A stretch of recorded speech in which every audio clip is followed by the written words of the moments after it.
All right. In the last night of the NBA, where there's more than one game at night, the Celtics take care of business at home in game five. I knew that the Celtics were not going to go out easily. Obviously, they still have so much talent on the floor. It's pretty crazy that, I don't know, Knicks were already making plans, I think, for the finals, but obviously they got to close it out at home. We've seen a lot of teams before drop the road game when they're already up 3-1, game five, and then go back home, take care of business in game six, which I'm sure Knicks fans are a bit nervous, a bit more nervous now. But of course, they got to take care of business at the Garden in Game Six. But as far as Boston goes, they really came out with effort, with the defense, with a lot of players. Even Luke Cornett showing up in the box score. He made a lot of plays that may not even show up in the box score. A lot of hustle plays, saving the ball.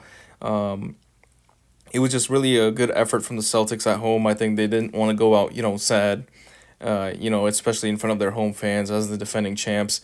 You got to make the Knicks at least work for their win. And you can see the first half was a tight game. It was a tied at halftime, but the third quarter was where the Celtics really made their business successful because Jalen Brown had a career high 12 assists.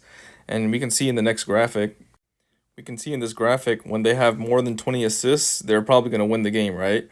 So this most recent one at the bottom, 127-102 last night, they had 27 assists, and like I said, Jalen Brown had a career high in assists. And you can see game three against the Knicks, they won. They had 23 assists. So obviously without Tatum, they're gonna play a little bit more team basketball, a little bit more cutting and moving, less maybe hezzy tween that Jason Tatum likes to do, sidestep threes, less ISO ball. But of course, the Celtics have to adapt without Tatum, and they've done that so far in Game Five. Let's see if they can carry some momentum into Game Six and hopefully, try to force a Game Seven. But I do think the Knicks will take care of business at home in Game Six. They're not going to let their fans down like that. And then we knew this series was mostly a foregone conclusion once Steph Curry got injured, but the Wolves took care of business, especially in that second and third quarter. They were shooting well from three. We can see the field goal percentages on the next slide. You can see every player on their team pretty much had a high field goal percentage. Anthony Edwards 53, Randall and Conley and DiVincenzo above 70, Gobert at 88, even McDaniels 42, Naz Reid 60.